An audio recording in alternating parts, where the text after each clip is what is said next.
Hello everybody, it's Adrian for WapCar.my and I'm all about the details. This is the all-new 2020 Proton X50 and we're finally able to take this out on a full road test drive. In today's video, I'm going to give you guys a full rundown of all the details on the X50 that you may not have known, as well as go through the good and bad points of the X50 to help you decide whether is this your next perfect car.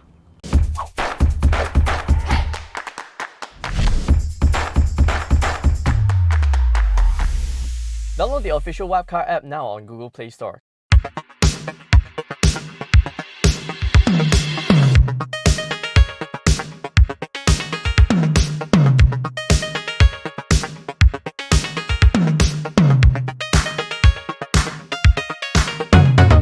I'm sure by now you've known everything there is to know about the Proton X50. You've definitely seen it in showrooms, probably your friends, family, your neighbors have one. But regardless, I won't spend too much time on detailing on the car's exterior, that this is a citric orange paint job. You get the Proton Infinite Weave grille at the front as a new grille. I won't spend too much time on that. What I'm going to do is draw your attention to all the intricate details available on the X50. First up is the LED daytime running lights. So these LED daytime running lights doubles up as turn signals. It doesn't have a separate diode for the turn signals. So this kind of feature design is more commonly found in Mercedes and Audi, so that's a very neat touch from Proton. So further down here, you get functional air curtains which channel airs across the wheel well just to help improve aerodynamics. Now come, let's move on to the side.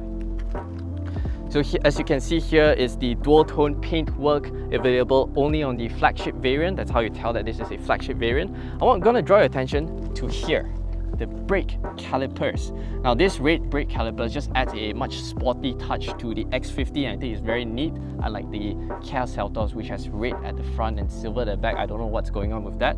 Over here in the Proton X50, another detail is a lot of people may have missed is you get Link & Co branding on the brake calipers itself. That's Geely's premium European brand, and having something like this just, tells you that this is expensive stuff.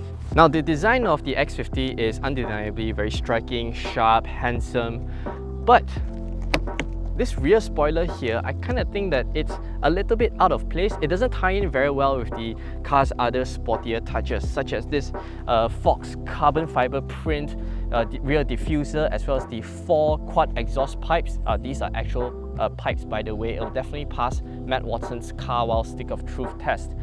This spoiler here just feels a little bit too tame. It's not the one seen in the Geely Binyue Pro Battle Edition, which has a sport spoiler. I think that would fit this car much better. Boot space. Now, my colleague from WapCar.my has pointed out that the X50 doesn't come with a grab handle for the tailgate, only a button. So sometimes you may actually slip your hands because there's no grab handle. I think that's a very important touch. Oh, by the way, WapCar also has a BM YouTube channel. Make sure you go over to there, subscribe and show your support.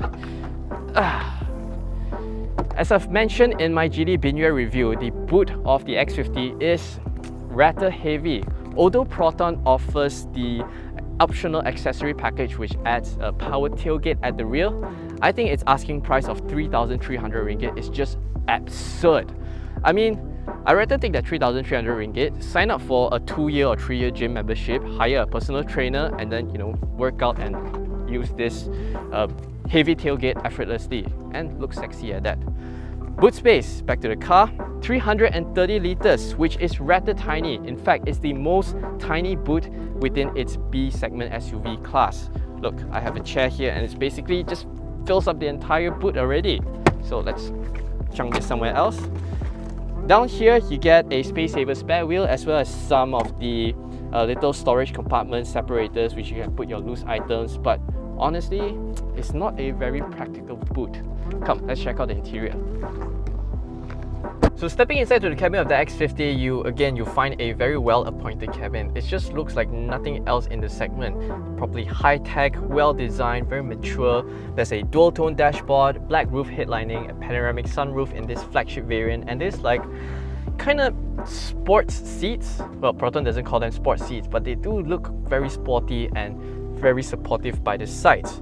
So other features that I really like about this cabin of the X50 is full LED interior lights as well as auto up and down windows for all 4 windows. for a B segment, this is a big deal. Now I'm going to go through how to use and operate the different types of functions available in this X50. First up, the digital instrument cluster. Now it's able to cycle through the different types of driving information, which you do it by pressing this trip button on the left hand side of the stalk. It gets to cycle through your tire pressure monitoring system, your fuel consumption, trip computer, the distance to empty, that sort of stuff. However, if you want to change into the different types of menus, meaning your multimedia information, the different types of settings, you have to first activate the instrument cluster control by pressing this button on the right side of the steering wheel. You hear a click, then you get to use these arrow buttons to change to your phone, your multimedia, your music, your navigation, and even the different types of settings. You get to do some customizations right here.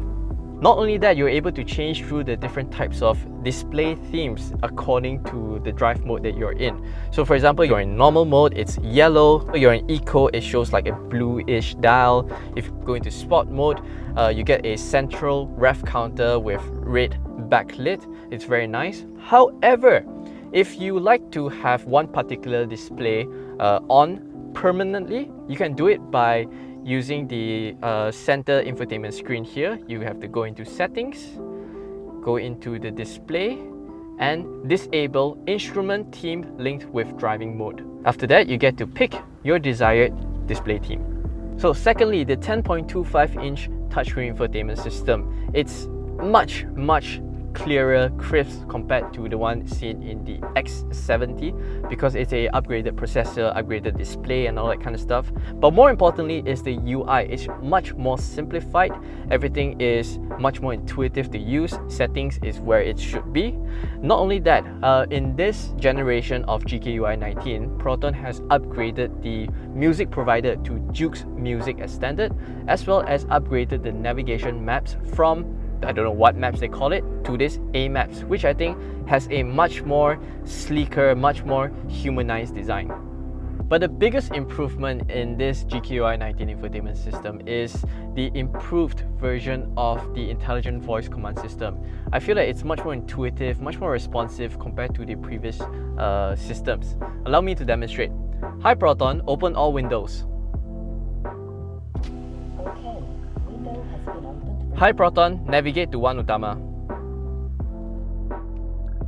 Do you want to go to 1 Utama? Yes. 1 Utama, starting navigation. Hi Proton, turn on aircon. Hi there. Okay, the AC is turned on for you.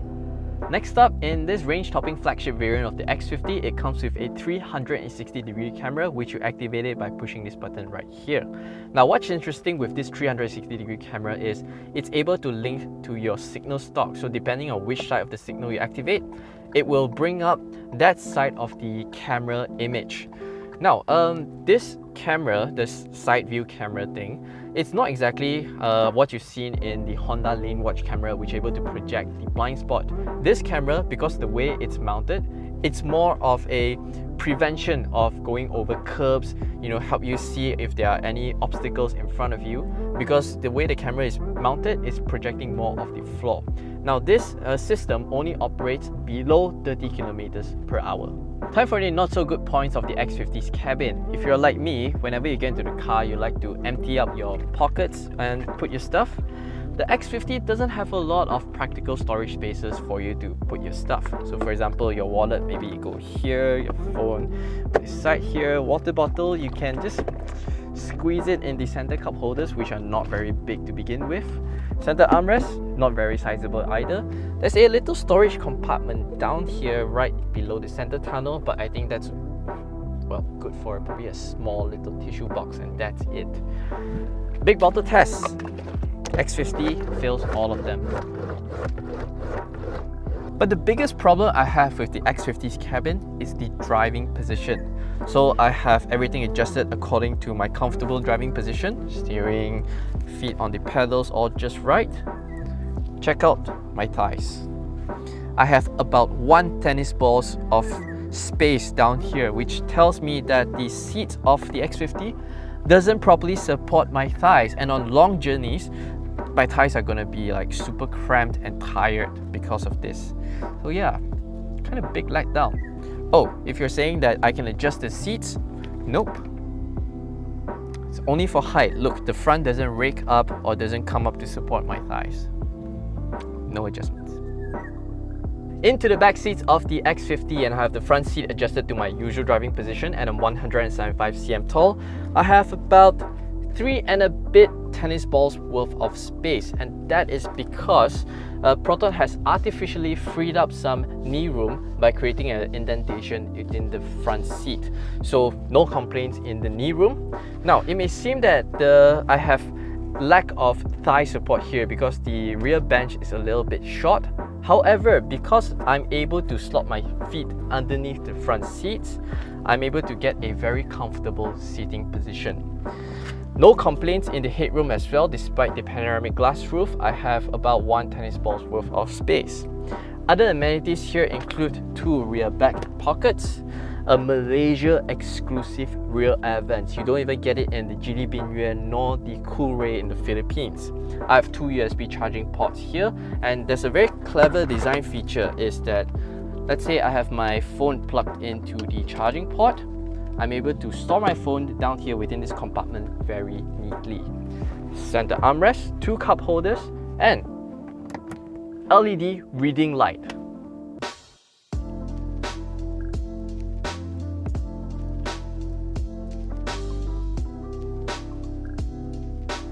So finally, driving the Proton X50 on the public roads, and the first thing that took me by surprise was not the 1.5 litre TGDI engine with 177 horsepower, 255 Newton meters of torque, ooh, very fast, very powerful. No, it's actually the ride quality of the X50. Now, it took me by surprise because when I first test drove the GD Binyuan in China, the suspension was overly stiff, it's very firm, it doesn't go over undulations very well, it doesn't iron out them very well. But after it became the X50, Proton's engineer has given it that magic Proton ride and handling touch, and wow, it's so supple, so comfortable. It's just a joy to drive. Now, coupled with the soft, comfortable ride quality is fantastic NVH levels in here. So we've tested on our WapCar NVH test, and we found that the X50 at 110 kilometers per hour registered about 68 decibels, and that is very quiet for a car of this class. I noticed that once you're traveling at higher speeds, there's a lot of wind buffeting coming from the A-pillars, and I suspect it's because of the not so aerodynamic design of the side mirror caps as well as the A-pillars here. So there's a lot of turbulence right here at the A-pillars, and what happens is at high speeds it just whistles, it generates a lot of buffeting, so you hear a lot of wind noise. Remember in my previous Proton X50 owner review of Qi's executive variant of the X50, a lot of people ask whether is it a character just of the executive variant and the flagship variant is not quiet. Well, I can say that the flagship variant, well, all X50 also demonstrates this kind of like wind buffeting effect at higher speeds. It's a design flaw. Now, surely a lot of people are going to talk about, oh, the performance is going to be very fast. Yes, the X50 is reasonably, well, not reasonably fast, it's very quick. 0 to 100 we've tested 8.6 seconds. And although not quite the 7.9 seconds as Proton claims, we have to understand that the 7.9 seconds is done under perfect ideal situation, under ideal conditions where the ambient temperature is very cooling, the car is just perfectly set up, and you don't get that kind of situations all the time. But what's more important here is that the power delivery of this powertrain in driving on the public roads, it's very refined, it's very smooth, it's very linear. When you're stuck and crawling around in traffic, the 7-speed dual-class transmission doesn't jerk, it creeps forward just like how an automatic torque converter would do. And when you need the power, it's reasonably responsive enough because Proton claims that shift times in this 7-speed DCT is 200 milliseconds, and that's, you know, reasonably quick enough. One of the highlights of this X50 is the level 2 ADAS features available in this flagship variant. Now, this level 2 ADAS means that the X50 has semi-autonomous driving feature, which is one level up compared to the X70. Now, what's the difference between the level 1 ADAS in the X70 as well as the level 2 ADAS in this X50? Well, the difference here is that the X50 has lane keep assist as well as steering intervention, so it's able to keep the car within its lane and help you do gentle steers when you're going into a corner. To activate it is very simple. Simply just push this button right here. Okay, so there's two types of functionalities of the cruise control: intelligent cruise control as well as adaptive cruise control. Now, they're both different in this X50. Adaptive cruise control only helps to keep safe distance with the car in front. It doesn't add lane keep assist or steering intervention. You have to turn on intelligent cruise control to be able to enable the steering assist semi-autonomous driving feature. So just for a short demonstration, I'm lifting my hands. Look, you can see the steering. Just turn me to help me keep in lane. Now, something that I have to highlight is that this is not autonomous driving. Always keep your hands on the steering wheel. You are always in 100% control of the car. Do not do that and just let it drive all the way. No, it doesn't do that. Okay? Now, something I've noticed which is quite interesting about this instrument cluster and intelligent cruise control display is that it's very similar to what you get in the Tesla, where when there are cars passing by on this side, on either side, it's able to show an animation of a car actually passing by. And not only that, when it detects a curve or a corner in front, the animation, the lines, would also display whether it's a left or right curve. And this is like very pseudo Tesla and super fun to see, you know, in front of your instrument cluster. This is just such a cool thing, you know. Despite all the shortcomings of the X50 that I've detailed today, I still find the X50 a huge bargain for all consumers. For a starting price of between 79,000 ringgit all the way up to 103,300 ringgit for this range-topping flagship variant, it's just such a good deal given all the features, the styling, and all the equipment levels that you get in the X50. For those who's looking to upgrade from a smaller car or even downgrade from a premium brand, this X50 would definitely suit your needs very well. However, if you're a family person looking for a family car, the X50's sort of impractical interior as well as small boot space may not be your best choice. But let me know in the comment section below, what do you think? As always, thanks for watching. We hope you enjoyed this video. Make sure to subscribe to our YouTube channel for more videos like this. Download the official WapCar app on Google Play Store now for all your latest news, reviews, and comparisons to help you find your next perfect car. See you there!